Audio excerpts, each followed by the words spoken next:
सुनो दुलारे अंश तुम्हें मैं मन की बात सुनाऊंगी।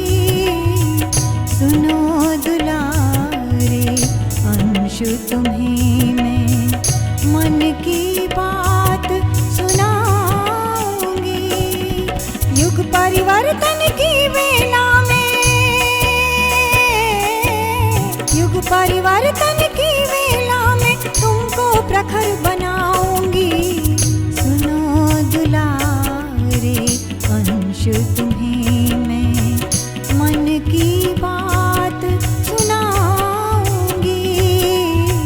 सुनो दुलारे अंश तुम्हें मैं। आज का विषय, जैसे आपने मैसेज में पढ़ा होगा, ब्रेस्ट फीडिंग। इसके ज्ञान अगर आपको गर्भ से हम नहीं देते हैं तो बहुत सारी समस्याएं आती हैं। स्तनपान कितना महत्वपूर्ण है कि आप जो टॉप फीड का डिब्बा लेते हैं उस पर लिखा होता है breast feeding is the best. स्तनपान सबसे उत्तम है बच्चे के लिए, और कृपया कोई और चीज बच्चे को ना दें। आप पीडियाट्रिशियन ये कहते हैं कि 6 महीने तक आपको पानी भी नहीं देना है बच्चे को। जब आपको इसकी एजुकेशन नहीं होती है तो क्या होता है, आपको बच्चे को ठीक से होल्ड करना नहीं आता है, बच्चे को कैसे स्तन से लगाना है वो नहीं आता है। आजकल जो माँ और सास है उनके अंदर भी इतनी पेशेंस नहीं है कि वो सपोर्ट करें। वो सबको अपनी कन्वीनियंस और अपना आराम बहुत प्रिय होता है, तो सब कहते हैं एक बोतल दे दे तो क्या हर्ज है। वो नहीं जानते कि उससे हार्मोन्स के सेक्रीशन में क्या अंतर आएगा और आगे कितना फर्क पड़ेगा। WHO गाइडलाइंस ये कहती है 2 साल तक बच्चे को स्तनपान कराना चाहिए। और क्यों? क्योंकि फिर आपको छोटे मोटे इन्फेक्शंस को रोज फेस नहीं करना पड़ेगा कि कभी दस्त हो रहे हैं, कभी कान में दर्द हो रहा है, कभी पेट में दर्द हो रहा है। इतना महत्वपूर्ण है माँ का दूध, बिल्कुल अमृत है, अमृत। और उसके बहुत सारे आध्यात्मिक महत्व भी हैं। तो इस विषय पे आज हमको संपूर्ण जानकारी देंगी हमारी टीचर डॉक्टर किरण पांडे मैम। मैं संक्षिप्त में उनका परिचय आपको देती हूँ, क्योंकि उनका परिचय अगर पूरा दूंगी तो आधी क्लास ही इसमें निकल जाएगी।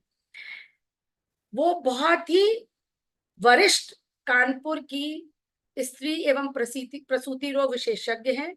GSVM मेडिकल कॉलेज की head of the department gynae रह चुकी हैं, अभी 1 वर्ष पूर्व ही रिटायर हुई हैं। मेडिकल एजुकेशन कमिटी की चेयरपर्सन है। ICOG गवर्निंग काउंसिल मेंबर 2023 से 25 की वो मेंबर हैं। और Indian journal of obs and gynae की वो रिव्यूअर हैं। प्रेसिडेंट हैं कानपुर मेनोपॉजल सोसाइटी की। President UP state chapter association of गायनिकल ऑन्कोलॉजिस्ट, जो कैंसर के डॉक्टर्स होते हैं। कैंसर में मैडम का विशेष इंटरेस्ट है और बहुत अच्छी कैंसर सर्जरी मैडम करती हैं। उनके अचीवमेंट्स इतने हैं कि बस मैं इतना समझा सकती हूँ, आपको इतना बता सकती हूँ। जो मेडिकल फील्ड में जैसे कि आप कह दिए इतने सारे नग लगे हों किसी मुकुट में, उस तरह से मैडम के अचीवमेंट्स हैं कि बहुत सारे रिसर्च एक्टिविटीज में मैडम का योगदान रहा है और अनेकों अनेक अवार्ड उनको मिल चुके हैं। लेकिन उससे भी बड़ी बात है कि मैडम हमारे इस आवगढ़े संस्कारवान पीढ़ी पे में बहुत क्लोजली हमसे जुड़ी हुई हैं। कानपुर में 6 महीने का गर्भ संस्कार कोर्स यूनिवर्सिटी में चलता था, जिसमें मैडम हमारे साथ थी और जो मेडिकल पार्ट था वो मैडम क्लासेस लेती थी। मतलब कभी भी मैडम से हम कह दें एक दिन पहले भी कि मैडम आपको ये कक्षा लेनी है, तो सोशल प्लेटफॉर्म पे आने में वो हमेशा तत्पर रहती हैं। और आज इतने व्यस्त जीवन में से उन्होंने अपने जीवन से 1.5 घंटा समय आपके लिए निकाला है। तो एक बार तालियां सुनाई नहीं देंगी, पर जेस्चर के लिए आप वहां से ताली बजा सकते हैं। और इसी के साथ बहुत सम्मान और बहुत आदर के साथ मैं आदरणीय मैम को इनवाइट करती हूँ कि वो अपनी क्लास शुरू करें। धन्यवाद डॉक्टर संगीता। आपने जितने वर्ड्स कहे मैं उनके लिए बहुत अनुग्रहित हूँ। मैंने तो कभी इतना अचीवमेंट कुछ नहीं है, बस कार्य करते जाते हैं, जो आता है सामने वो बस ऊपर वाले की कृपा समझ के स्वीकार करते जाते हैं, उसी से हो जाता है। जब फिर मैंने कोई मेरा बड़ा वो नहीं है। और सब तुम लोग का प्यार है, स्नेह है, सब मतलब आप तो यहाँ के नहीं होते हुए भी आपने वो सम्मान ही दिया है जो टीचर का के लिए होता है। और मेरे मन में भी वही कहना चाहिए, स्नेह है आपके लिए, प्रेम है। और बहुत सही आपने कहा कि ये जो कक्षाएं हैं, आपको याद होगा जो 2-3 साल 4 साल पहले जब हम लोग के इस विषय में जो होता था, तो हमेशा मेरी वो रहती थी, मेरा मतलब जिसे कहते हैं ना, अंदर से हमेशा इंटरेस्ट इसमें रहा। और मुझे मतलब पहले भी जब हमारे ये प्रूफ पे आपसे बात नहीं हुई थी, तब भी यही लगता था कि ये संस्कार जो पुराने हमारे जो बड़े लोगों ने बताए हैं और जिसके तरह बच्चों में जाते हैं, जरूर मतलब ये बहुत इम्पोर्टेंट होते हैं, इनका महत्व तो बहुत ज्यादा है। तो तब साइंटिफिक उतना नहीं उसके प्रूफ्स जुड़े हुए थे। धीरे धीरे जैसे हम लोग साथ मिलके चलते रहे, तो उनके साइंटिफिक एविडेंसेस से और ज्यादा पुख्ता होती गई वो बात। और फिर जब भी जो जहां मिलता है उसको बताने में और भी ज्यादा अच्छा लगता है कि हाँ, ये सच है, ये प्रूव्ड है, और करना चाहिए। ये दिल में पहले भी था, पहले एक अंदर भाव में था, एक अंदर से विश्वास था, अब ये प्रूफ के साथ है। बस इतना ही इसमें मुझे लगता है कि अंतर आया है, बाकी तो हमेशा से रहे।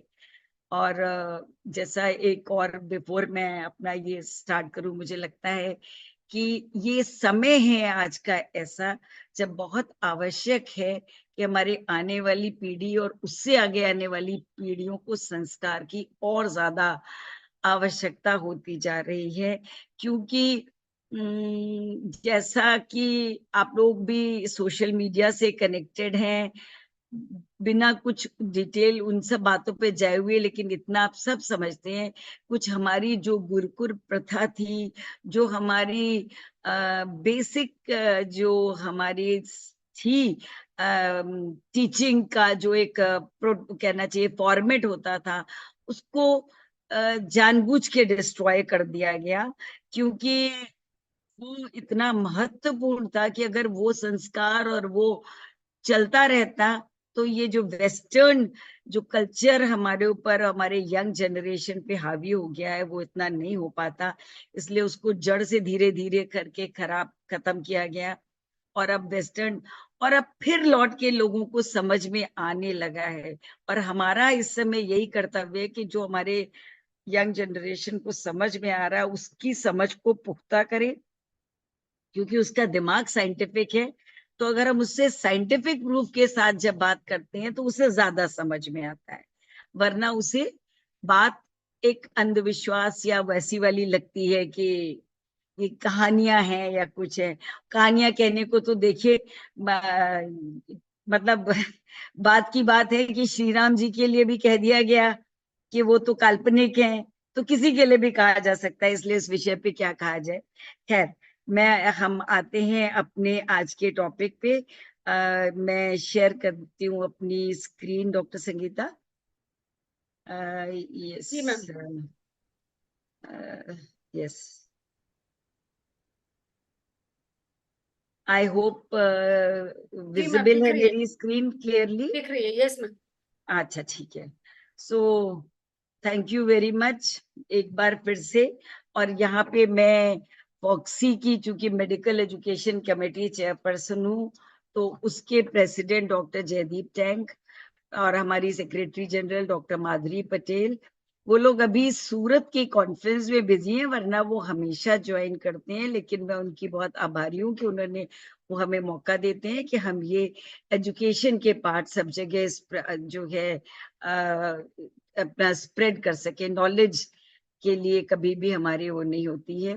साथ ही अखिल भारतीय जो गायत्री परिवार है, जिसके साथ हम डॉक्टर संगीता के द्वारा माध्यम से जुड़े हैं, उनका भी बहुत बहुत आदर, सम्मान और अनुग्रह कि वो हम लोग को ये माँ की पाठशाला, इसमें आओ गणे संस्कारवान पीढ़ी के ऊपर की सीरीज अब हम लोग स्टार्ट कर रहे हैं, जिसमें आज स्तनपान पे चर्चा है और उस पे बात करते हैं। आपको डॉक्टर संगीता ने एक ओवरव्यू कहते हैं, एक पूरा का पूरा दृष्टिकोण जो कि इम्पोर्टेंट है की पॉइंट्स बताए हैं, इन्हीं को हमें थोड़ा डिटेल में आपको बताना है।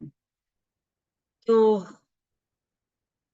ये सबसे पहले तो ये सोचे कि ब्रेस्ट फीडिंग तो देखिए जो स्तनपान है ये तो आज की परंपरा नहीं है, ये तो हमारी शुरू की परंपरा थी। फिर ऐसा अचानक क्या हो गया कि इसमें बाधाएं आ गई। तो जो बैरियर्स आ गए हैं वो बहुत तरीके के हैं, कुछ स्वयं के हैं, नॉलेज नहीं है, या कुछ लगता है कि ये ऐसा स्तनपान कराना कोई गलत सी बात है या शर्म की बात है। सोशली जो एक नेगेटिव परसेप्शन आ गया है, कुछ लोगों में ये भी आ गया कि उनका फिगर खराब हो जाएगा, उनकी बॉडी का शेप खराब हो जाएगा, जबकि इसका बिल्कुल उल्टा है।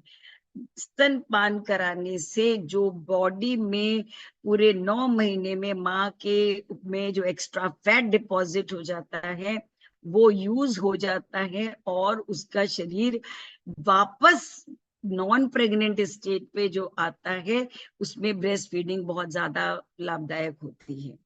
इसके अलावा सपोर्ट फैमिली से मिलना, आजकल वर्किंग लेडीज भी होती हैं तो उनके लिए भी एक बहुत इम्पोर्टेंट चीजें होती है कि वो अपने काम से थक जाती हैं, अगर उन्हें प्रॉपर घर में पार्टनर की, परिवार की सपोर्ट ना मिले तो मुश्किल हो जाता है। इंस्टीट्यूशन जहाँ वो काम कर रही हैं, चाहे वो स्कूल हो, चाहे ऑफिस हो, चाहे कुछ भी हो, बिजनेस, जब तक वहां सपोर्टिव एटमॉस्फेयर नहीं आएगा इस मामले में, हम कहेंगे कि अब धीरे धीरे हमारा समाज इसके लिए अवेयर हो रहा है। इवन सरकार ने जो अब 6 महीने की मैटरनिटी लीव देनी शुरू करी है, कुछ 15 दिन की पैटर्निटी लीव भी मिलने लगी है। और मैंने देखा है इधर, आप लोगों ने भी नोटिस करा होगा कि मॉल वगैरह जाइए, ऑफिस में जाइए तो फीडिंग प्लेस भी बनने लगे हैं। तो पहले से सब जो है स्थितियां काफी ठीक हो रही हैं, लेकिन फिर भी अभी बहुत जरूरत है इसको इम्प्रूव करने की। हमारे यहाँ की महिलाएं वेस्टर्न कंट्री की तरीके से ऐसा नहीं हो पाता कि कहीं भी बैठ के नर्स वो करा लें, उनको थोड़ा सा लोक लाज रहती है और वो उचित भी है। तो ये भी एक उनके लिए हर जगह आवश्यक है कि कुछ इस तरीके का माहौल रहे कि वो कर सके। पॉलिसीज में जैसे आपको मैंने बताया कि बाकी तो ठीक है, लेकिन ये जो फॉर्मूला कंपनीज और जो मार्केटिंग का जो वो आया है दौर, हर चीज में, केवल ब्रेस्ट फीडिंग या उसके लिए नहीं है, हर जगह आप देख लीजिए, घर में माएं आलू के चिप्स बनाती थी और आज वो वहां पे चिप्स मिलते हैं कितने महंगे, और बच्चे बड़े शौक से ले लेके खाते हैं। तो हर जगह मार्केट का वो है, और उसमें अगर, लेकिन जब मैं बताती हूँ तो मुझे एक बहुत इम्पोर्टेंट, और आप भी इस चीज को एनालाइज करिएगा, एक डिब्बा जो आपका दूध का बाहर का मिलता है उसकी कॉस्ट देखिए, उसके जो जितना बड़ा है उसे इवेल्युएट करिए। अगर आपका हेल्दी बच्चा है तो 1 हफ्ते से ज्यादा वो नहीं चल सकता, और मुझे लगता है 500-700 से कम का नहीं आता वो डिब्बा। इसका मतलब आपको 1 महीने में 2000 या 2500 का मिल्क बाहर से लेना पड़ेगा, प्लस आपको बॉटल खरीदनी होगी, स्टरलाइजर खरीदना होगा, नहीं तो गैस पे उबालना होगा, नहीं तो जिस पे भी करेंगे बिजली खर्च होगी, चाहे ईंधन गैस खर्च होगी। स्टरलाइज नहीं, अगर जरा भी प्रॉब्लम हुई तो आगे आप देखिएगा क्या क्या प्रॉब्लम होती है, बहुत बड़ा बर्तन लेना होगा। तो बहुत तरीके के खर्चे हैं, और उसके बाद भी वो गुणवत्ता नहीं मिलेगी और वो नहीं मिलेंगे। इसके अलावा माँ को भी बहुत सारे फायदे होते हैं जिसको समझना बहुत जरूरी है। जो जब माँ स्तनपान कराती है तो बच्चेदानी उस समय एक रिफ्लेक्स बनता है, और उसकी वजह से सिकुड़ती है अपनी पुरानी स्टेट में आने के लिए। जब वो सिकुड़ती है तो ब्लीडिंग होती है, तो मतलब यूट्रस जो है, थोड़ी ब्लीडिंग उस समय होती है, पेन होता है, फिर बाद में धीरे धीरे करके वो बहुत अपनी वापस नॉर्मल साइज पे आ जाती है। वेट भी मैंने आपको बताया कि जो एनर्जी खर्च हो रही है बच्चे को दूध बनाने में, वो प्री प्रेगनेंसी वेट को गेन मतलब लेने में, प्राप्त करने में बहुत सहायक हो जाती है। एक और बहुत अच्छी चीज होती है, फर्टिलिटी नेचुरल वे में कम हो जाती है। इसको हम लोग और डिटेल में पढ़ेंगे। हम लोग इसको lactational amenorrhoea method, LAM method कहते हैं। जिसमें अगर माँ 6 महीने तक एक्सक्लूसिव फीडिंग कराती है, एक्सक्लूसिव का मतलब होता है कि दिन में और रात में लगातार, तो और ऊपर का कुछ भी नहीं देती, पानी, घुट्टी, दूध, मतलब कुछ भी, जूस और कहीं पे कुछ नहीं, तो उससे उसकी दोबारा बच्चा आने की संभावना 6 महीने तक बिल्कुल नहीं होती है। तो आपको कोई और परिवार नियोजन का मेथड भी नहीं करना पड़ता है, वरना अक्सर देखिए आजकल, देखिए ऑपरेशंस के कुछ पहले से चांसेस ज्यादा होने लगे हैं, रीजंस हैं उसके, वो एक अलग बात है, कभी उसकी जरूरत हुई तो वो कारण क्या है वो भी हम लोग बात कर सकते हैं। तो इन केसेस में अगर महीने, 2 महीने, 3 महीने में दोबारा बच्चा कभी भी आ सकता है, इवन अगर प्रॉपर फीड नहीं करा रहे हैं, तो उस समय ना तो वो अबॉर्शन कराया जा सकता है, और बच्चे को तुरंत दूसरा बच्चा आ गया तो बच्चेदानी भी अभी पूरी मजबूत नहीं हुई है, तो वहां भी कब परेशानियां हैं। तो एक बहुत ही असमंजस की और परेशानी वाली स्थिति आ जाती है, जिसको कि इस लैम्प से रोका जा सकता है।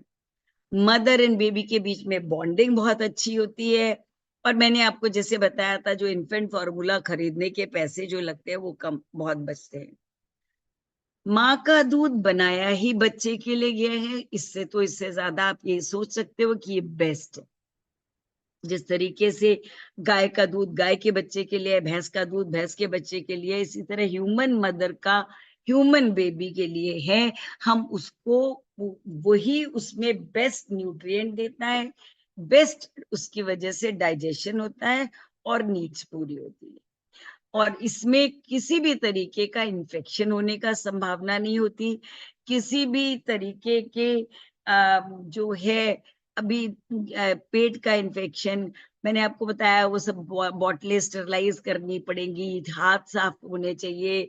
बॉटल कई बार देखिए दूध पिला के रख दी और दोबारा बच्चा रोया तो फिर वही लगा दी, निपल भी साफ नहीं हुआ, बॉटल भी, दूध रखे हुए दूध में इन्फेक्शन हो गया, तो पेट खराब होना बच्चे का, ईयर इन्फेक्शन बहुत ज्यादा वो हो सकती हैं।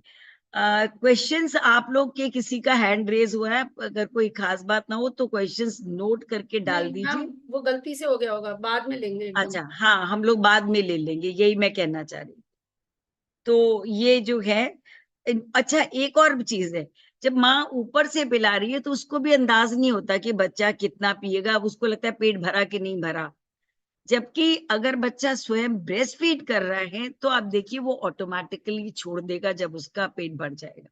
तो ये बहुत अच्छी बात होती है कि ओवर फीडिंग भी नहीं होती और अंडर फीडिंग भी नहीं होती है, जितनी बच्चे को जरूरत है उतना अच्छा मिलता है। नेचुरली क्या होगा, ओवरऑल सबके लिए हेल्थ अच्छी होगी, न्यूट्रिशन अच्छा होगा, इकोनॉमिक बेनिफिट्स हो रहे हैं, और हमारे भारतवर्ष की जनता के लिए तो इकोनॉमिक बेनिफिट्स भी काफी इंपॉर्टेंट चीजें हैं, बाकी तो खैर है ही। और इसके अलावा मेडिकल केयर भी कम हो जाती है, कि जैसे अगर बच्चे को इन्फेक्शन की वजह से डायरिया हो गया या ईयर इन्फेक्शन जो बहुत कॉमन है, तो क्या होगा, डॉक्टर के पास जाना पड़ेगा, डॉक्टर की फीस होगी, डॉक्टर जो दवाइयां देंगे वो होगा, तो मेडिकल कॉस्ट भी बढ़ी, वो केयर जो है वो कम हो जाती है। अच्छा, अब थोड़ा सा देखते हैं कि मिल्क कैसे कैसे होता है, क्योंकि ये भी एक बड़ी चीज है। 3 तरीके का मिल्क बेसिकली स्टेजेस है। कोलेस्ट्रम, इसको ये बिल्कुल शुरू के 3 दिनों में आता है, ये ट्रांसपेरेंट सा होता है, ठीक होता है। कई बार कुछ लोगों को लगता है कि इसका कोई यूज नहीं है, ये तो पानी है, दूध नहीं है, जबकि मैं गर्भवती अपनी सभी महिलाओं को बताना चाहूंगी कि ये बहुत ज्यादा महत्वपूर्ण है। ये एंटीबॉडी रिच होता है, और इसमें ऐसे तत्व होते हैं जो इन्फेक्शन, एक्चुअली जो होता क्या है, जब बच्चा पैदा होता है तो उसकी क्षमता नहीं होती है एंटीबॉडीज बनाने की, उसमें उसको वो क्षमता आने में 3 महीने लगते हैं। अब 3 महीने वो इन्फेक्शन कैसे कब से बचाव करे? कोलेस्ट्रम जो चीज है, इसमें वो एंटीबॉडीज माँ के थ्रू बड़ी रिच एंटीबॉडीज मिलती हैं जो इन इन्फेक्शन से बचाती हैं।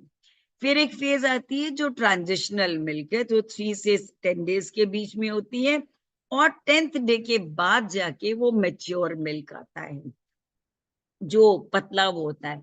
कई बार ये भी लग सकता है कि पतला है और बाहर का वो नहीं, बट यही यही कॉम्पोजिशन ह्यूमन बेबीज के लिए आइडियल है। तो बिना किसी इस विषय में सोचे हुए शुरू से ही देना है, और इसके लिए हमको उन्हें जब से ही प्रेगनेंसी होती है तब से माताओं को सजग होना है।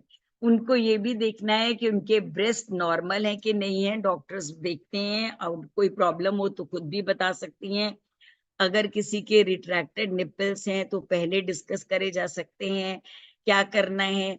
और कोई भी जो एक कलर चेंज होता है, कभी कभी किसी को बीच में भी लीक करता है, तो ये सारी जानकारी डॉक्टर के साथ मिलके पहले से शेयर करके डिस्कस हो सकती हैं, और जिससे माँ बिल्कुल पूरी तरह मेंटली तैयार। देखिए जो भी कुछ आपका, जो कई बार एक आता है कि दूध एडिक्वेट नहीं है और ये नहीं है, सारी की सारी चीजें जो होती हैं हमारे माइंड में होती हैं। हमें अपना माइंड सेट रखना है। माँ अगर बिल्कुल कटिबद्ध है कि उसे बच्चे को दूध पिलाना है, और जैसा अभी डॉक्टर संगीता बता रही थी कि WHO भी कहता है कि 2 साल तक पिलाना चाहिए, तो फिर उसके लिए बहुत प्रतिबद्धता चाहिए। लगन से सारे कामों के बीच में उसे मेहनत करके अपने बच्चे को दूध देना है।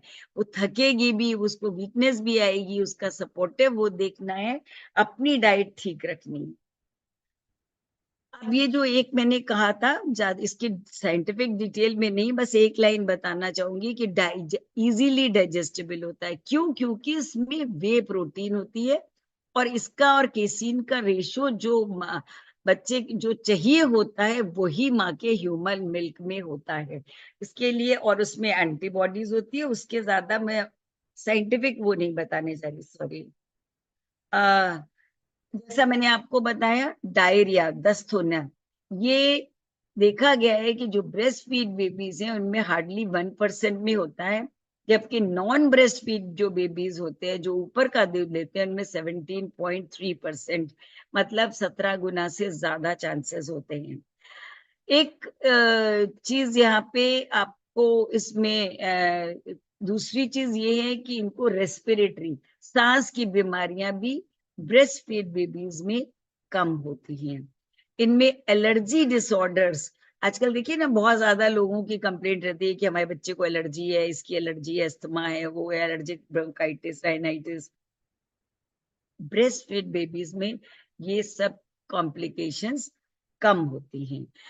इसमें ओबेसिटी, जो आज का एक एपिडेमिक, यंग बच्चों में ओबेसिटी, और जो ओबेसिटी फिर एक बीमारी है PCOD, आजकल सबने सुना होगा, बहुत अल्ट्रासाउंड वाले वगैरह लिख देते हैं, पॉलीसिस्टिक ओवेरियन डिजीज, जो जिसमें ओबेसिटी का काफी बड़ा रोल होता है। और ये करीबन देखा गया है कि जो breast feed babies, non breast feed babies हैं, उनमें 5-6 साल की एज में, वो देखने में तो बड़ा लगता है चबी चबी बच्चे हैं, मोटे मोटे गाल हैं, बहुत सुंदर है, but actually this is not. एक आइडियल वेट और आइडियल मतलब ग्रोथ होनी चाहिए, that is more important. Otitis media, कान के इन्फेक्शन को कहते हैं, ये भी ब्रेस्ट फीड बेबीज में कम होता है। फिर हम लोग बात करें, केवल बीमारियां नहीं, और बड़े एक्सटेंट तक भी हो सकती हैं प्रॉब्लम, जैसे कि इन्फेंट मोर्टेलिटी, बच्चों की जो है, कभी कभी कॉम्प्लिकेशन से डेथ भी हो जाती है, जो कि बहुत ही दुखदायक स्थिति है। डायरिया की डिजीज से, रेस्पिरेटरी जो बेबी लंग्स के इन्फेक्शन बताया, अगर समय पे इलाज प्रॉपर नहीं मिल पाया तो इन बच्चों की डेथ भी हो जाती है, पहले से कुपोषित भी होते हैं। एक्सक्लूसिवली ब्रेस्ट फीड में एक और बहुत इंपॉर्टेंट, जो आजकल जो है भारतवर्ष डायबिटीज का कैपिटल बना हुआ है लगभग, उसके चांसेस 34% कम होते हैं। अब आप ये कहेंगे बच्चे में अभी डायबिटीज की बात कहाँ से आ रही है?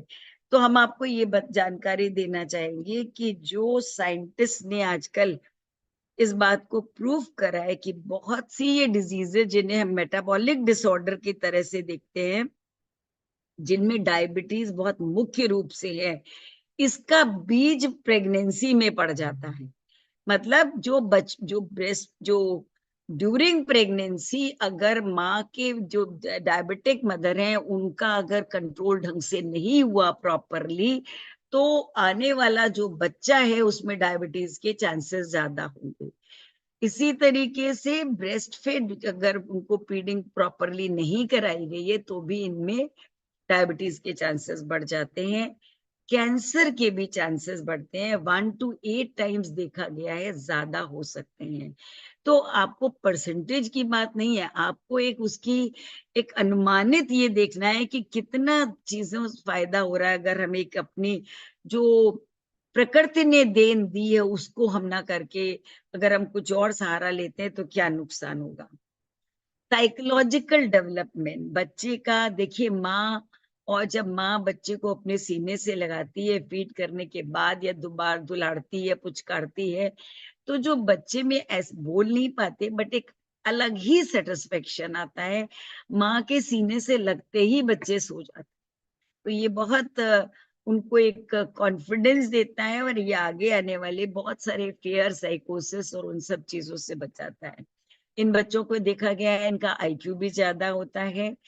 इसके अलावा कुछ तत्व ऐसे ब्रेस्ट मिल्क में होते हैं जो सोने में भी मदद करते हैं। अच्छा, मैं एक चीज यहाँ पे और बता दूं जो बिफोर वो, कि डायरिया की बात हम लोग करते रहे और बाकी चीजें, ब्रेस्ट फीड बेबीज में एक चीज होती है कि जैसे ही वो फीड करते हैं शुरू के 1 मंथ से लेके 6 वीक्स में, तो तुरंत उनको मोशन हो जाता है, पॉटी निकल जाती है। वो डायरिया नहीं है, वो रिफ्लेक्स है, गैस्ट्रोकोलिक रिफ्लेक्स कहता है उसको।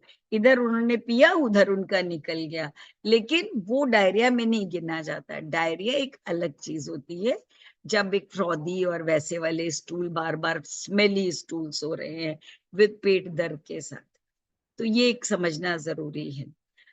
इसके अलावा जो मैं लैम की बात कर रही थी, लैम मैंने लैक्टेशन एमेनोरिया मेथड मैंने आपको बताया। 6 महीने तक माँ अगर प्रॉपरली अपने बच्चे को फीड कराती है, और एक्सक्लूसिव का मतलब ये है कि रात के कम से कम 1 या 2 बार फीड जरूर कराए। उसका मतलब क्या हुआ, 4 घंटे से ज्यादा का गैप नहीं होना चाहिए फीड में, इवन एट नाइट। और क्यों? क्योंकि नहीं तो एक जो प्रोलैक्टिन हार्मोन बनता है वो अगर उसकी साइकिल डिस्टर्ब हो गई या वो एडिक्वेट नहीं बना तो ये टूट जाएगी रिदम। अदरवाइज अगर एक्सक्लूसिव ब्रेस्ट फीडिंग कराते हैं और ऊपर का कोई टॉप फीड नहीं देते हैं, तो 6 मंथ्स तक बेबी माँ जो है प्रोटेक्टेड है। फर्टिलिटी पॉइंट ऑफ व्यू से वो दूसरा बच्चा उसके नहीं आएगा और उसको कॉन्ट्रासेप्टिव कोई भी चीजें नहीं लेनी पड़ेंगी। तो ये बहुत ही एक प्रकृति ने ये नियम बनाया है, एक रास्ता बनाया है कि गर्भ निरोध करा जा सके। ये बहुत इंपॉर्टेंट है। के अलावा जो एक कैंगरू पोजीशन होती है, आपने कभी कंगारू को देखा होगा, कभी बच्चों की फोटो में या कहीं पे भी गूगल में देख लीजिएगा, नहीं देखा होगा, कैसे कंगारू अपने बच्चे को पालते। वो उसके पेट में एक पॉकेट सी में अपने बच्चे को रख के, वो कंगारू तो बहुत तेज कूदता है, तो इतनी तेज वो मादा कंगारू कूदती फिरती है सब जगह, बच्चा वहीं चिपका रहता है और प्रोटेक्टेड रहता है। ये चीज को डॉक्टर्स ने भी रियलाइज करा।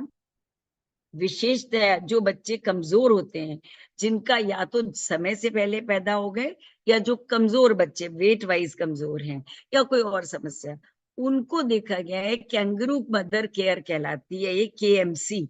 इसमें अगर बच्चे को माँ अपने सीने से स्किन टू स्किन कांटेक्ट देती है, तो उसमें जो ये प्री टर्म वगैरह बच्चे होते हैं, इनका जो टेम्परेचर बॉडी का जो कंट्रोल बहुत अच्छा नहीं होता नॉर्मली, वो कंट्रोल में आ जाता है और बॉन्डिंग तो डेफिनेटली बढ़ेगी, वेट गेन उनका बेटर हो जाता है। और इसमें बच्चे को ही नहीं, माँ को भी फायदा होता है। माँ को कैसे फायदा होता है? कई बार जो देखा गया है कि एक तो एनवायरमेंटल फैक्टर्स, कि जब माँ के ऊपर अभी वो कमजोर है, उसका शरीर जो है पूरा वापस बैक टू नॉर्मल स्थिति में नहीं आया है, उसको रात रात भर जगना पड़ रहा है, कभी फीड कराने के लिए, कभी बच्चे ने पॉटी कर ली, कभी रो रहा है या कुछ नहीं समझ में आ रहा है कि क्यों पेट में दर्द है, क्या है। तो इसमें माँ की नींद नहीं पूरी होती, फिर कई बार उसको पूरा वो सपोर्ट सिस्टम नहीं मिल पाता, या वर्क प्रेशर है, या कुछ और प्रेशर्स है, प्लस कुछ इंडिपेंडेंट उसकी मान लीजिए ऐसी, क्या कहना चाहिए, टेंडेंसी है। उस केसेस में एक पोस्टपार्टम डिप्रेशन एक बहुत नोन आइडेंटिटी है, और जिसमें बड़े खतरनाक खतरनाक काम हो जाते हैं, माँ के की जो स्वास्थ्य के प्रति बड़ा गड़बड़ रिजल्ट्स हो जाते हैं।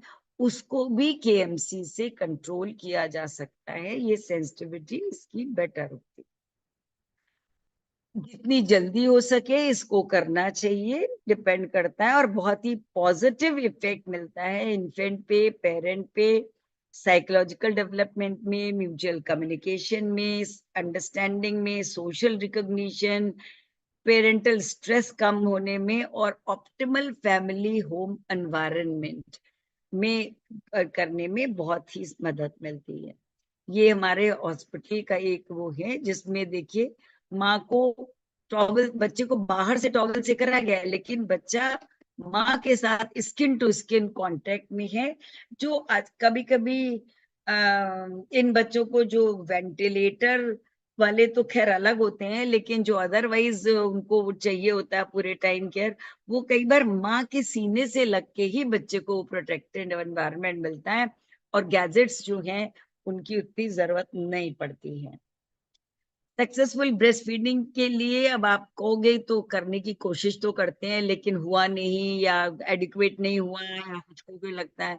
उसके लिए सबसे क्या जरूरी है, बहुत इंपॉर्टेंट है, ये एक प्रोजेक्ट भी हम लोगों ने पूरा चलाया था, कि within 1 hour breastfeeding start होनी चाहिए। इसको कहते हैं गोल्डन आवर।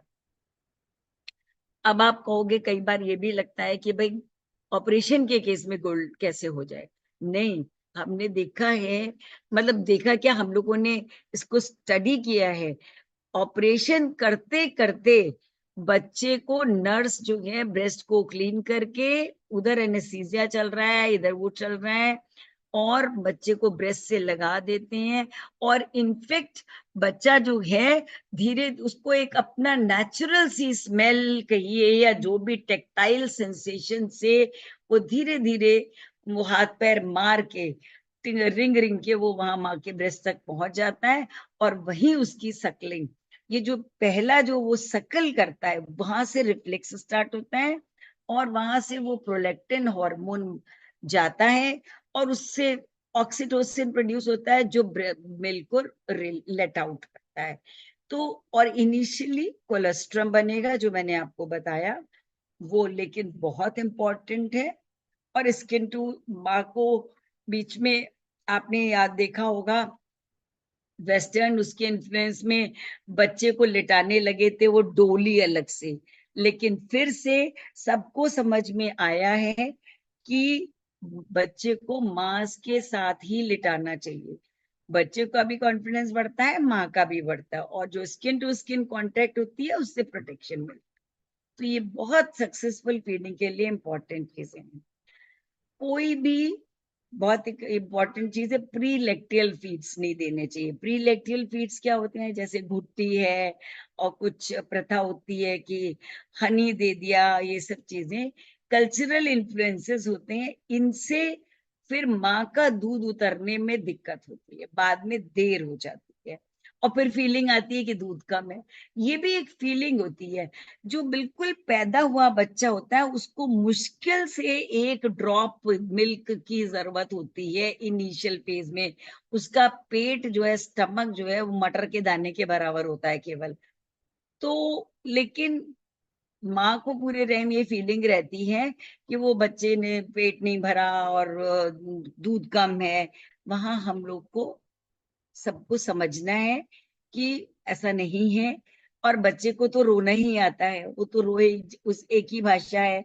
तो किसी भी चीज को, शुशु आ गई है तो भी वो रोएगा, पॉटी निकल गई है तो भी रोएगा।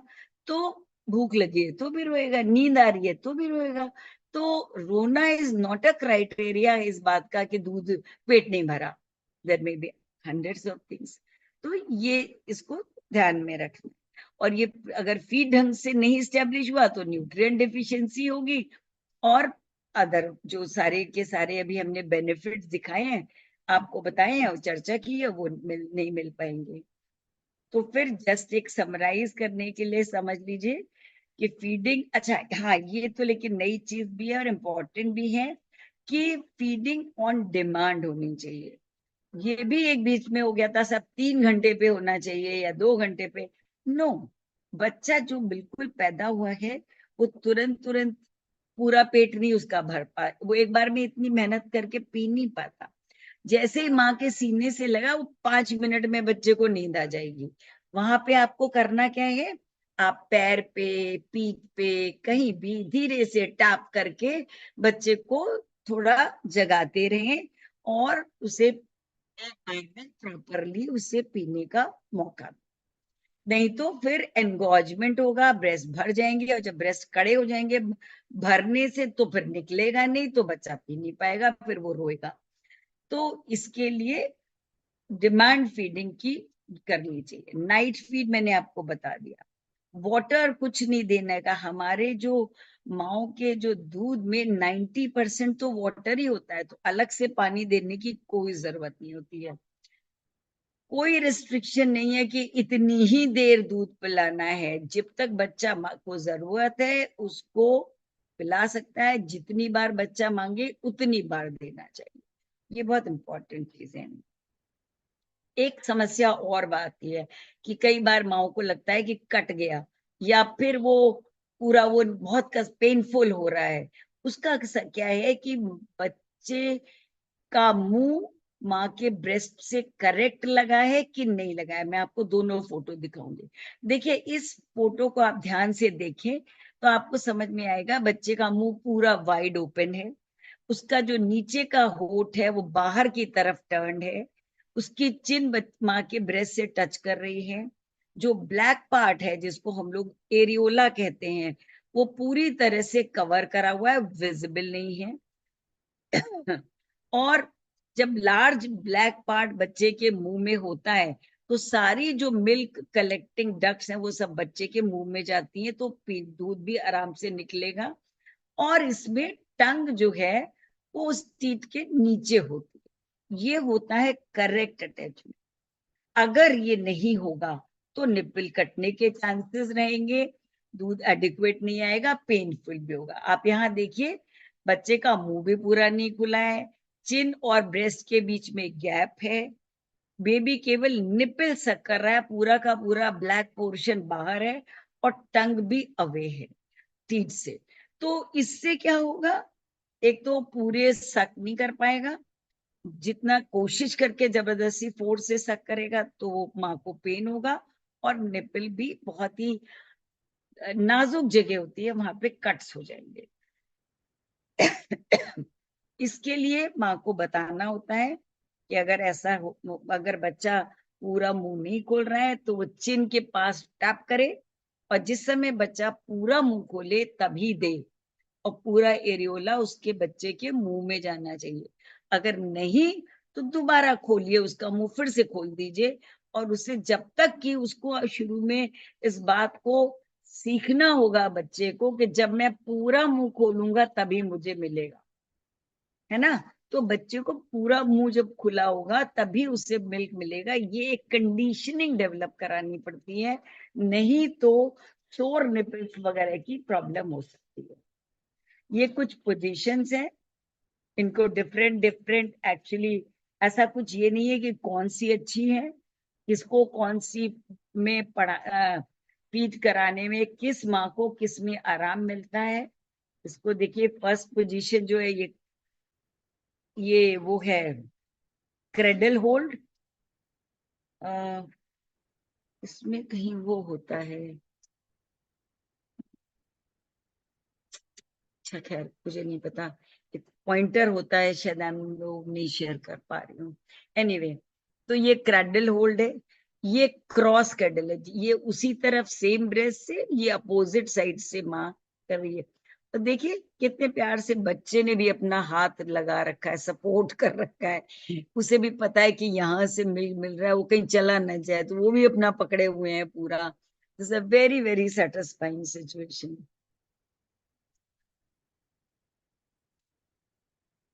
ये फुटबॉल होल्ड कहलाता है।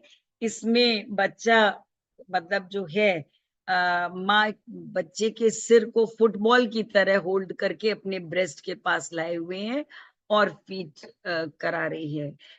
जिन माताओं को लेट के अभी ऑपरेशन हुआ है या वो बैठ नहीं पा रही है किसी कारणवश, उनके लिए साइड लाइन पोजीशन, लेटी हुई पोजीशन में, इसमें जो मदर या सास या सिस्टर या जो और रिलेटिव में से कोई होती है, कोई महिला, वो भी मदद कर सकती है, जो बच्चे के सिर को थोड़ा सा ऊंचा रख के फीड कराने में हेल्प कर सकती हैं।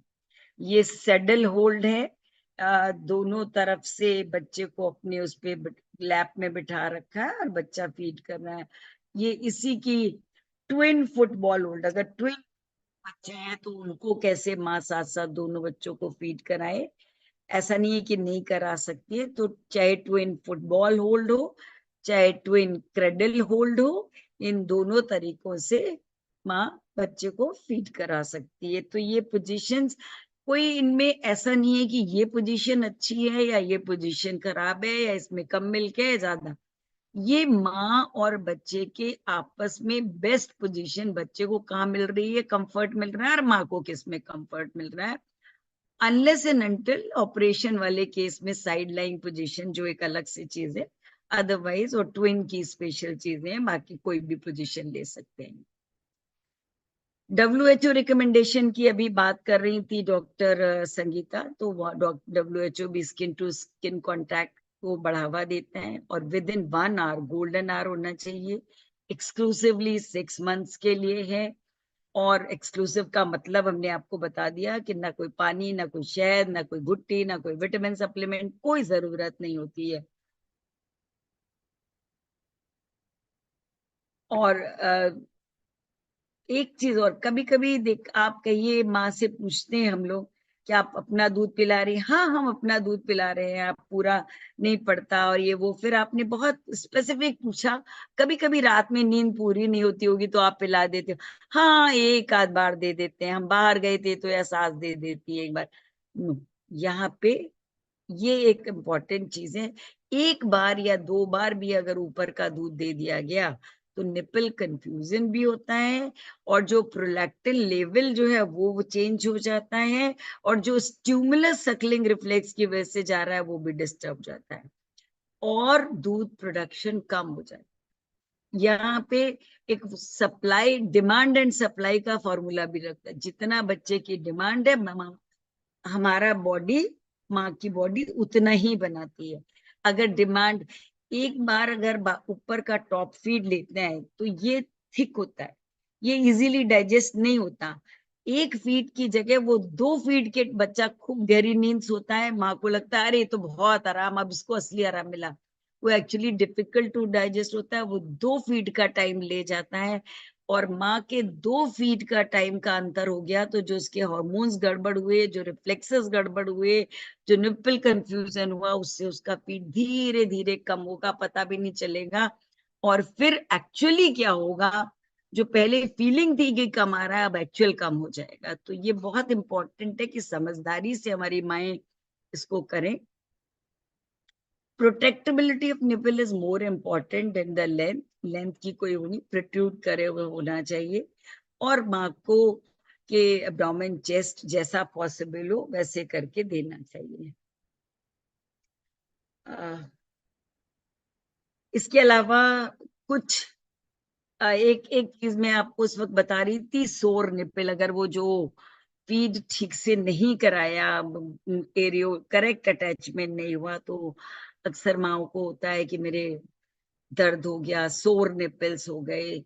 इसके लिए बहुत इम्पोर्टेंट, एक WHO भी इस चीज को कहता है कि लैचिंग देखिए, और जो फीड कराने के बाद जो हाइंड मिल्क होता है, जो मतलब बाद का दूध होता है, उसमें भी वो एंटीबॉडीज होती है, उसको माँ अपने ब्रेस्ट निपल पे लगा ले तो ल्यूब्रिकेट भी करता है, सूदन भी करता है, और जो छोटे छोटे क्रैक या कोई बच्चे के सक करने से माइनर वो हुए हैं छोटे से अल्सरेशन, वो सब हील कर जाते हैं। It is a very good healing capacity. कोई एंटीबायोटिक या ये केयर या वो क्रीम लगाने की जरूरत नहीं पड़ती है। एनगॉर्जमेंट नहीं होने देना चाहिए। निपल क्रीम्स ऑइंटमेंट मैंने बताया उनकी कोई जरूरत नहीं है। कभी कभी अगर जरूरत है तो सॉफ्ट वार्म क्लॉथ से ब्रेस्ट की सिकाई कर सकते हैं। और जिस ब्रेस्ट में पेन या डिस्कम्फर्ट या एनगॉर्जमेंट नहीं है वहां से फीड शुरू करना चाहिए। क्यों? क्योंकि अगर टाइट से करा और मिल्क नहीं आया तो बच्चा शुरू में ही जब डिस्टर्ब हो जाएगा, फिर वो बाद में आप दोगे भी तो नहीं पकड़ेगा। लेकिन अगर उसने लीस्ट सोर ब्रेस्ट से फीड करना शुरू किया है तो मिल्क जब आ रहा है तो उसको मिल्क का टेस्ट भी आ गया और उसको पता भी चल गया कि यहाँ से मिलेगा, मुझे मेरा फूड यहाँ से मिल रहा है। तो फिर वो उसको लेने के लिए उसे एक कंडीशनिंग डेवलप होती है। अच्छा, ज्यादा सफाई भी बहुत होती है कि निपल वार्म क्लॉथ से करनी चाहिए, और ज्यादा सोप और ये सब नहीं लगाने चाहिए, नहीं तो निपल क्रैक और ड्राई हो सकते हैं। तो ये कुछ सावधानियां हैं। Just to touch upon little bit of newborn interventions before we go to the other aspects. Clean childbirth, cord care होना चाहिए जिससे न्यूबॉर्न इन्फेक्शन ना हो। थर्मल प्रोटेक्शन बहुत इंपॉर्टेंट है, जो मैंने बताया कवर करके रखना चाहिए, और स्किन टू स्किन कांटेक्ट रखना चाहिए। ब्रेस्ट फीडिंग बता दिया, इनिशिएशन से सांस अगर बच्चे को कोई जरूरत है तो वो डॉक्टर्स खैर अपने आप ही देख लेते हैं। आई केयर, माँ को जो ध्यान रखना है आंखें बस साफ हो, सादेपन से वो करना है। इम्यूनाइजेशन करा लेना है, बच्चे में अगर कोई भी परेशानी हो रही है तो डॉक्टर को दिखा लेना है। प्री टर्म या लो बर्थ वेट बेबीज जो होते हैं उनको ज्यादा केयर की जरूरत होती है। और थर्मल प्रोटेक्शन मैंने आपको बताया बहुत इंपॉर्टेंट होता है, क्योंकि हाइपोथर्मिया बच्चे को बहुत नुकसान कर सकता है, तो ये ध्यान रखना होता है। और उसके लिए कमरा गर्म होना चाहिए। आप अगर आपको अंदाजा नहीं होगा, लेकिन जैसे अस्पताल हम लोग ऑपरेशन रूम में नॉर्मल ऑपरेशन करते हैं तो हम लोग एसी वेसी सब चलाते हैं, लेकिन जब डिलीवरी के केस होता है तो जो बच्चे वाले डॉक्टर होते हैं वो बिल्कुल नहीं एसी चलाने देते, क्योंकि जो टेम्परेचर बच्चे को अंदर माँ के गर्भ में मिला है उसी के आसपास का टेम्परेचर, जिसमें उसको मान लीजिए कि डॉक्टर जो ऑपरेट कर रहा है उसको हल्का पसीना आएगा, गर्मी लगेगी, that is the correct temperature for baby. तो उसमें उसे निकलता है और उसे ड्राई में तब उसमें लपेटते हैं। तुरंत नहलाने या उसकी जरूरत नहीं होती है, वार्म सरफेस पे ही रखना होता है। और मदर के पास जैसे बस ड्राई उससे पोंछ के क्लीन करके माँ के ब्रेस्ट पे जितनी जल्दी से जल्दी उसको हो सके उसे रख देना चाहिए, तो सकलिंग रिफ्लेक्स स्टेब्लिश हो जाता है।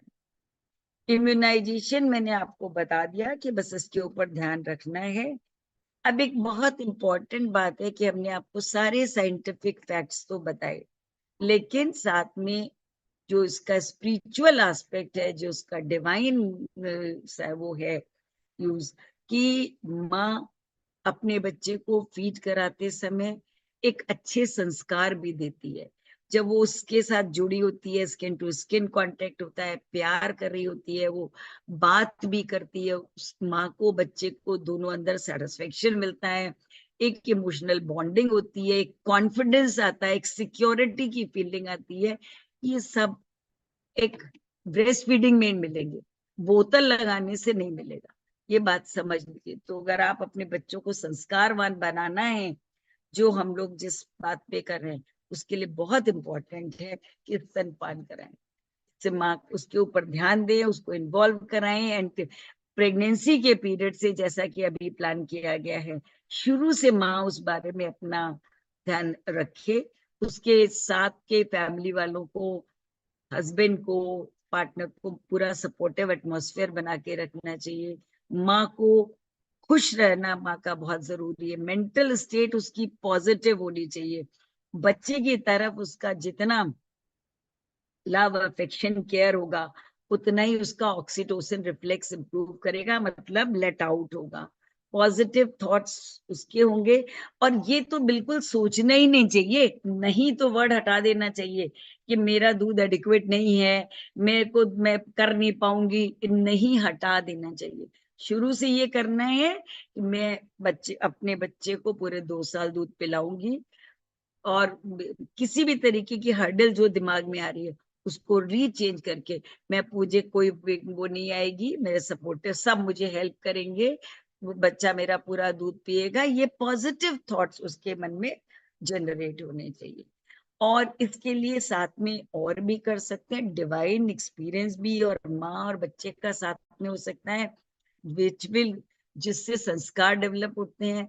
माए कुछ मंत्र, जो जो भी मंत्र उनका हो, चाहे वो गायत्री मंत्र तो एक बहुत महामंत्र है ही, इसके अलावा जो वो जाप और करती हो वो कर सकती हैं उस समय, ये बच्चे को कम्युनिकेट होगा।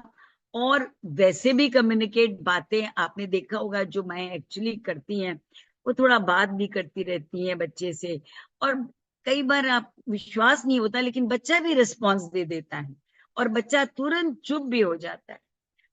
स्टोरी सुनाई जा सकती है, लोरी गा के माँ सुलाती है, हमारे यहाँ का पुराना कल्चरल वो रहा है, बच्चा उससे सूदिंग इफेक्ट होता है, इमोशनल मेंटल फूड मिलता है, वाइटल एनर्जी, प्राण तत्व जिसे कहते हैं, वो जागृत होता है।